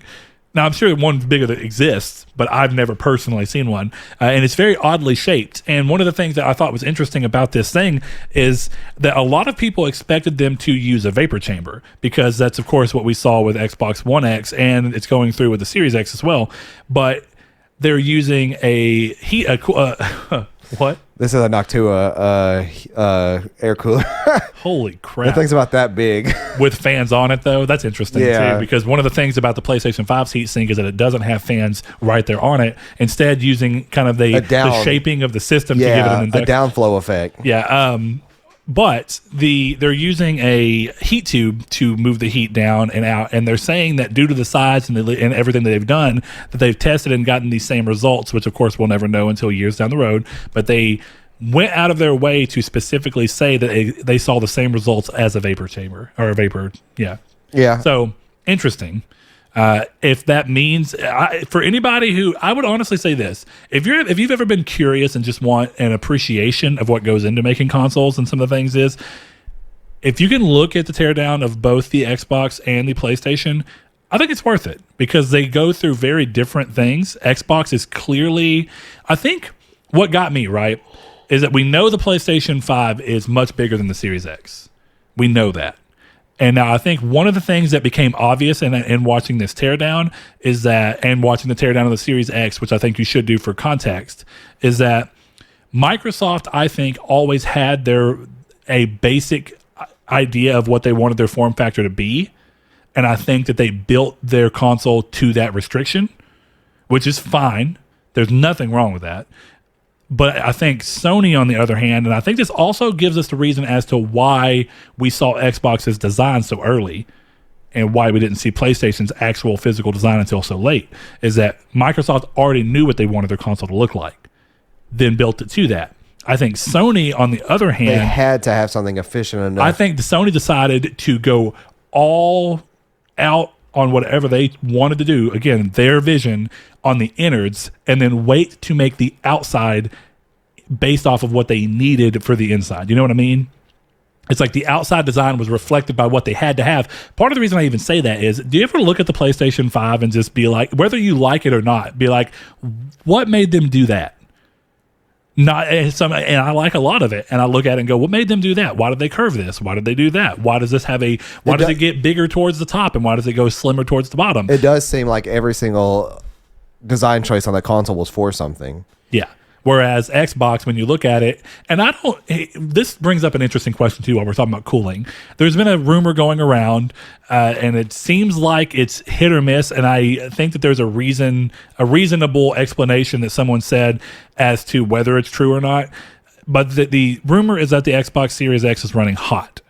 Now, no. And not even that it's running hot, actually, is that it produces a lot of heat. That's the best way to word it. No, it's that the back of it is warm. Yeah, but they say, like, again, not from the top, I thought is what people were saying. No, they said that if you fill out of the back where the ports are, it's warm, which is why it's concerning, because there is no ports back there. Then apparently I've not done enough looking into this. There's no airflow back there. But from what people are saying, first of all, that Xbox knows who made that claim. Oh. And they've apologized. Oh, the person has apologized? Yes. Apparently their NDAs are so strict that they know exactly who got consoles. And they could whittle down to exactly who said what about it. So, they probably, I don't know if they apologize for misinformation or not, or if they apologize because they wanted to keep because working they on broke Microsoft. NDA. Yeah. But for those that don't know, if you have a gaming computer, or if you have any electronic that has the tech that these things have in it, because it's a lot of stuff now, fill the back of it after like an hour. It's warm. And it will be warm. That's honestly, it's a good thing because that is the cooling system doing its job, and the heat is on the outside and not the inside. Yeah. Which is basic. I mean, and it's why they tell you not to put your consoles in like a restricted area where there's no airflow, because the heat is going to come out. Sole reason. It's not going to cook a steak or something with the heat coming out of it, but it'll be warm. Yeah. So when people talked about the Series X thing, one of the things that came out of that is a lot of people who had not watched the Xbox teardown saw a screenshot of the Xbox where with the back panel slid off, where you can see the way that everything was stacked in there. And again, not saying that this is anything, but it goes to show the clear differences in that it looks like Microsoft are like, we're gonna design to this box, and that means everything's gonna be stacked up. I'm sure that thought went into how it was stacked and how heat would move throughout the system to ensure that it works. And it looks like, again, Xbox has everything pulling air in and then moving vertically up through to the end of the port at the top, whereas PlayStation is the opposing way. It's pulling air from the top and due to the shaping, it's creating a little bit of a curve to its setup. Which is still really, really But they're weird. both vertical instead of what we're used to right now, which is horizontal. Yeah, that's horizontal for those that don't know. When you build a PC, you want to have intake fans on the front with exhaust fans on the back. And then you will essentially want air to constant flow through the side of the PC. You do have exhaust fans on top too, and that is just to help create more airflow. Mm-hmm. But going up and down is not something you will ever really commonly see. Yeah, maybe some kind of weird water cooling kit, sure. But and I think that makes sense as to why both of these consoles have stands. And that's not something like, stands are more of a visual thing right now. And these are actually utilitarian stands because it is to get your console off of the ground so that airflow. Yeah, so you have that airflow. And in PlayStation's case, it seems like it's actually to let air escape out of the back. Whereas in Microsoft's case, it's to let the air pull up from the bottom. Which is not the thing normally. So bringing stands into question, I don't know why... I guess that this is just a thing of the console wars. I don't know why the stands got brought into so many people's minds as a point of contention. I'll tell you why, because they come with them. I thought it was so weird because it's like people were talking down, some people were talking down on PlayStation for having a stand that has a screw, which I think was weird because I like that the stand can be used in two different forms. And that they were smart enough to include in the design a storage spot for the screw, which would have been the only complaint I would have had if they showed me a screw and then said, well, if you choose to go on the side with it, you got to keep up with the screw. Well, then of course you're going to lose that. But when you have not only a place to put the screw, but a cap for the screw hole, and then you can also move it, I don't understand. I didn't think that was weird at all. Got on Twitter, and suddenly I realized the whole gaming world was blowing up over a screw and a stand. Honestly, it's because they come with the consoles now. And that's not been a thing. Like, to buy the vertical stands on any of the other consoles, like $45. Yeah, they only come with the special editions. And I was gonna say, not typically on day one either. Yeah. See, but I like it. I think both of the stands look good. I like that they're there day one. They're part of the console. I do agree. If we're going to nitpick on the fact that they have stands, I do agree that. Actually, in my opinion, I would have liked for Xbox's stand to be removable if you chose to sit it on its side. I don't care that you can't. No, it's built into the console. It's on the console. It's on the unit. What you're saying. Yeah. So that round disc is actually part of it. So if you lay it down, that round disc is there, and it looks like it shouldn't be. I don't think it's that big of a deal. I don't either. But I mean, if the fact of people saying that the Xbox was better engineered because it doesn't require a screw for the stand, I think that's weird nitpicking and put together silly. IKEA furniture if that's your thought process. I just think that's weird of a thing to worry about. But if anything, I would actually prefer the screw for versatility's sake. I would rather be able to remove it, not see it there, because I will say, I mean. On a desktop, if you're going to lay that thing on its side, which I don't know why you would, that if you're just going on top of a desk, leave it standing up. Oh, I'm putting mine on the side. You are? Yeah. On top of your desk? Yeah. Interesting. Yeah. Where at? Your system your setup's a little different. So oh no, it's not now. You don't have an L. I forget about these. I do have an L. What is your problem? Are you on meth? I thought that we switched your desk out to a single unit. Are you on meth? I am apparently. We installed the L. Oh yeah, you're right. You went to a single desk and then added the L. Yes. That's right. That's So why I have I'm out. my dual monitor set up to my left, which Yeah. is actually okay. So here it is, right here, people. This is the exact desk I use at home. For those that don't know, like literally, this If is you're the watching, exact same one. Otherwise, you have to listen. Okay, so here, where I'm sitting in the middle, is where my TV is at, on the wall, or not on the wall, but against the wall. Here, catty cornered is my PS4. Here, catty cornered is my Xbox. On their sides, or No, standing Laying up, down. and they're standing up, and they're both kind of angled inwards, and they're in the exact same space distance from the TV. Now, what it'll be is it'll be my PS5 where my PS4 is standing up, okay, and because that thing is like 12 or well, no, it was like 15 inches tall. yeah, it's pretty tall. I'm going to then take and manipulate my environment and lay that thing on its side down, so I have more wall space, so it's more roomy. Okay, So there's more wall space than there is. There's more wall space than there is without, and Okay. it's more. Therefore, it creates an illusion of more room. okay, I feel you. For those that don't know, feng shui. Feng shui. But yeah, while we're just on the stands, I thought if anything, I'd prefer, if I'm going to nitpick about stands, I'd prefer a screw. But ultimately, I think they both are fine, and I'm glad that they exist as part of the console. Yeah, generally, So- I like the video though. That's all I asked for. Now I just ask for a UI video Yeah, and an I feel SSD like we test probably speed will. video. Because I've been watching some of the Xbox ones, especially comparing the Xbox Series X to the One X. Yeah. But man, there's like 2-minute differences in some of those load times. Oh yeah, I'm assuming you went through the Digital Foundry one where they were comparing. I all went of them? through that one, but that's not the one I'm talking about in particular. The one I'm talking about in particular is the there's a lot of tech tips one that's just really good, which actually shows like Final Fantasy 15 and stuff like Digital Foundry do. Yep. And they nitpick things differently, which is interesting. But then there's MKHD, Oh yeah, and then there's Verge. The Verge. Okay, yeah, I knew the Verge had one. Well, while we're moving on, later in the week, another thing that was finally clarified that I think a lot of people were waiting on is backwards compatibility. After the initial mention of the top 100 PS4 games became a point of confusion for a lot of people, we now know that with the exception of 10 games, all PS4 and PSVR titles will be supported via backwards compatibility on PS5. Those 10 games, for anybody who's just morbidly curious and hasn't seen yet, is DWVR. I've never heard of it. Nope. Afro Samurai 2, Revenge of Kuma Volume 1. I have heard of that one. TT Isle of Man, Right on the Edge 2. Haven't heard of it. Just Deal With It, which I think is funny only because I haven't heard of the game, but it's kind of like these 10 games aren't supported. Just deal with it. But Shadow Complex Remastered, of which I do know about. Should have put that one in there for Robinson. last. I've never heard of Shadow Complex, let alone it being remastered. Oh, Shadow Complex is a 360 game. It's like a side-scroller action game. It's pretty cool, actually. Robinson the Journey, which was one of the big VR showcase games from early on. It's also available normally, though. We Sing, Hitman Go Definitive Edition, Shadwin, and Joe's Diner. Those are your 10 games. That character model's so bad. Oh, yeah, dude. It was this was not a great remaster. It also came out really early, like 2014 or 15. Yeah. So- And these are all probably games that are likely to have some kind of issues, so they just decided not to put them in there. Yes, so that's the thing is while these titles will not work at launch, a future update could add some or potentially all of the games back into compatibility. Other clarifications from Sony include limitations of functionality when playing backwards compatibility as follows. The share menu cannot be displayed or pressed from the DualShock 4, instead having to use a DualSense to trigger the create menu to get the same functionality. So you can still get shots, you can still do video, but you have to do it from a DualSense.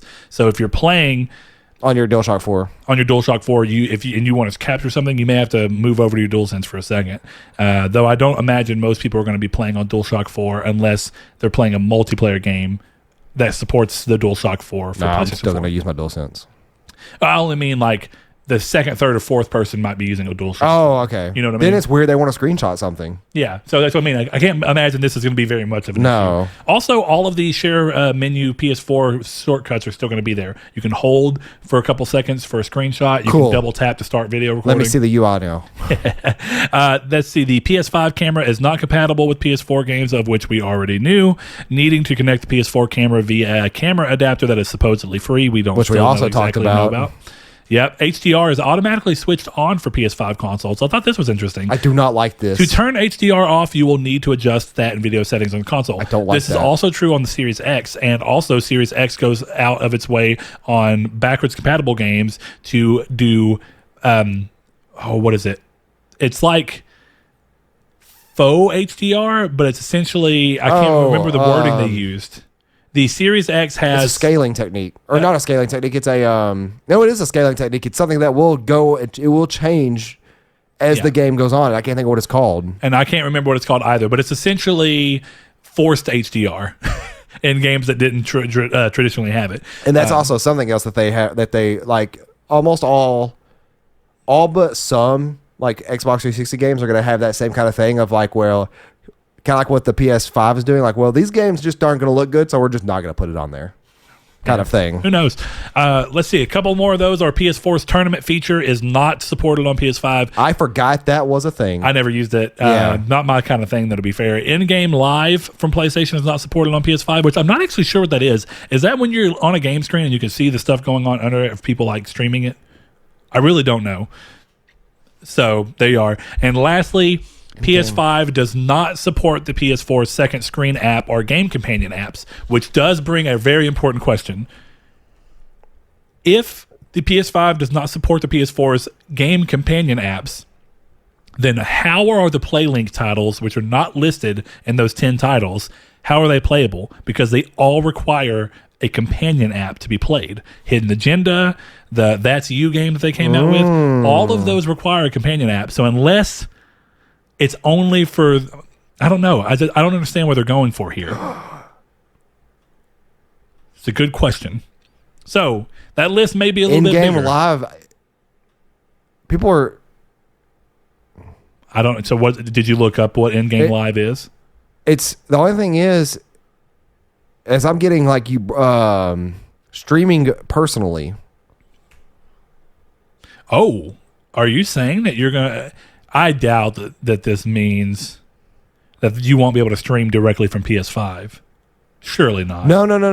Remember, like you could do you can screen, like you could almost share screen with a friend. Do you not remember, like, you could do that? Like, you can... It is streaming, but it's like, hey, you want to watch my video, but you don't want to stream? Here it is. Kind of thing. I can't think of what it's called. I thought that was SharePlay. That is SharePlay. That's what it is. And then if you want to, you can hand the controller to them virtually. So I don't know what in-game live is. I don't know what if you do know what is. it is, let me know. But the fact that I don't know what it is means that at least for me, it's not going to have a big impact, it seems.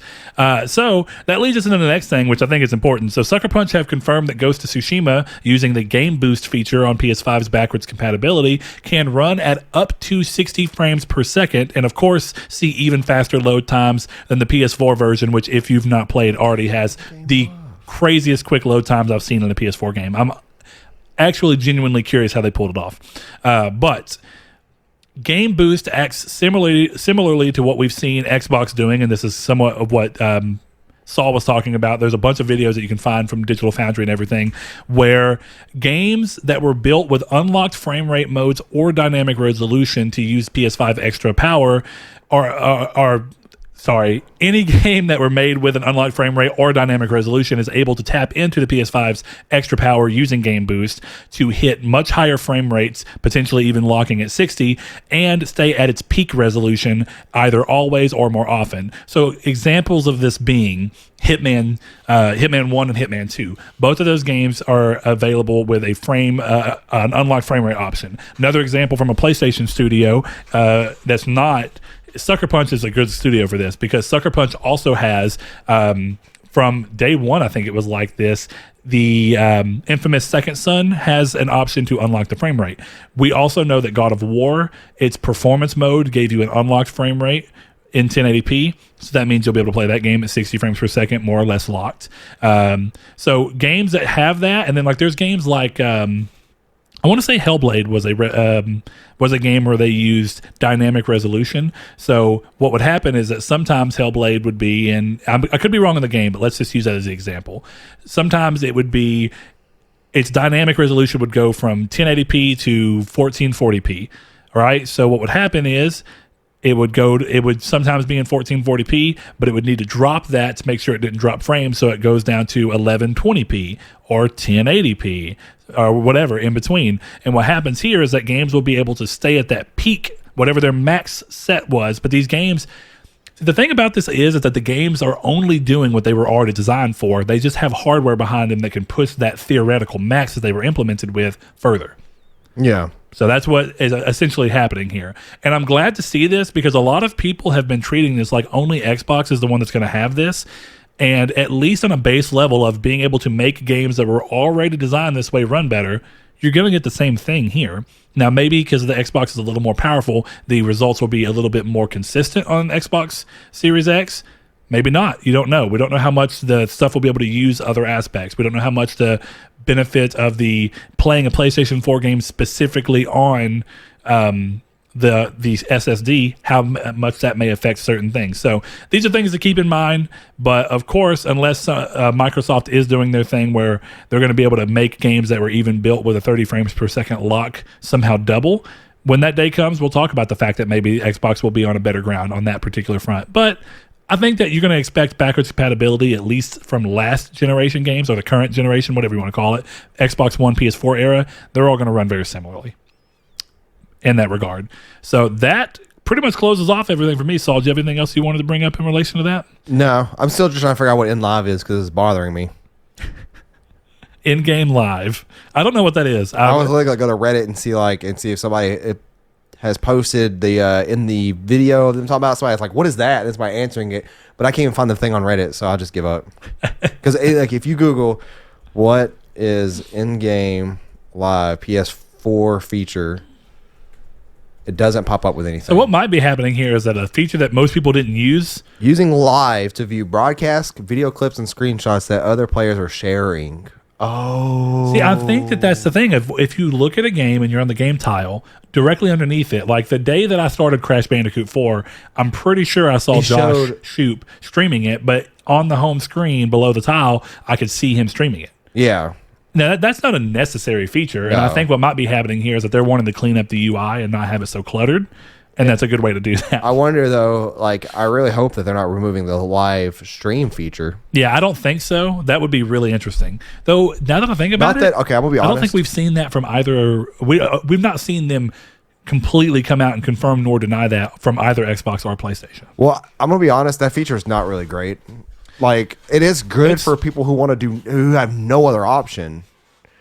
But even then, it's like, it's just the hard truth that, like, if you're streaming Fortnite and you're using that versus somebody else with, like, a capture card, they're not going to watch your PS4 stream. Like, it's just a hard, honest truth. But if you have nothing except a good personality, you're not a piece of cardboard playing Fortnite, then you actually have a shot because people will stick around for your personality over your quality. But that's been it, guys. Remember, you can follow us on Twitter, like what Brett said earlier, Triangle SQRD. Our Discord in the description, and of course, subscribe to us on YouTube, where you get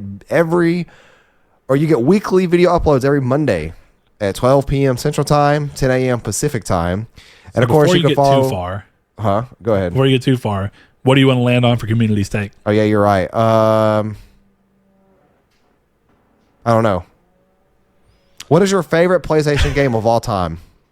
Do you know what in-game live is? Yeah. Do you know what in-game live is? Let's do something fun, like something not topical because we haven't done it. I like the look. I mean, topical insofar as just backwards compatibility. Do you want to start doing Game of the Generation, or do you want to save that for a dedicated episode? First of all, that would be a dedicated episode. Okay. Like Game of the Year was. Well, I mean, it's not. I mean, I guess dedicated, but it's like. It's like our. What I'm saying is, we can have an episode where the community's giving us theirs while we're giving them ours. You know, so. Oh yeah, save that. For I think it's a good setup for that. But what is your favorite PS4 game this gen? That's what I just talked about. The Game of the Generation, I guess. Right? Wouldn't that be what everyone would give? Your Game of the Generation's going to change. What is your favorite PlayStation 4 game of all time? No, because that'll be the same as a gen if it's like Bloodborne. Because then guess what? That's new. No, you're silly. All right, man. Let's look. What is your favorite feature on PS4 that you don't want going away for PS5? That's a good one because right now we still don't know. Yeah, we don't know of all the features going away. So let us know on, of course, Twitter, Discord, or the Facebook group Triangle Squared at PlayStation Facebook. I'm just gonna keep doing that from now on. You can watch us, like I said. Be sure to give us a like and a subscribe. And of course, if you're listening on a podcast service that has ratings and sharing, please give us a rating and give it a share to all your friends and family.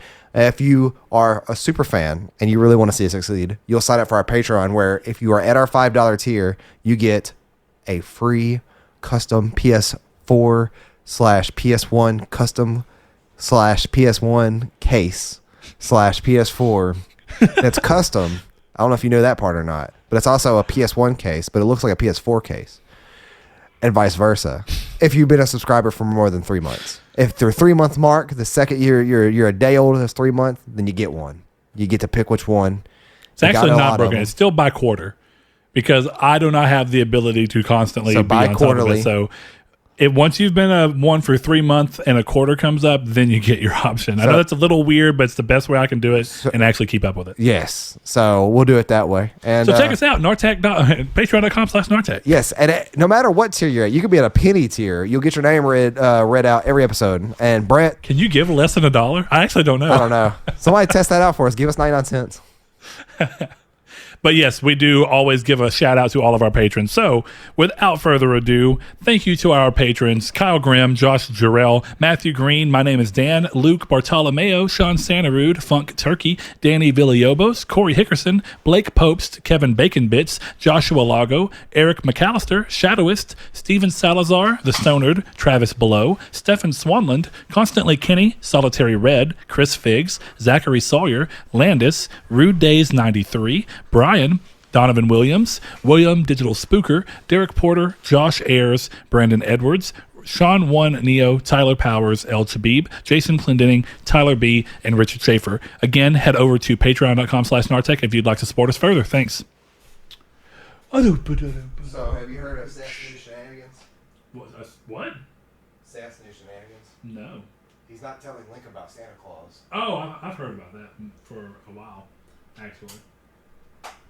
He was telling me on Friday. And he's not telling him about it because of God. Huh? He's not doing it because of God. I told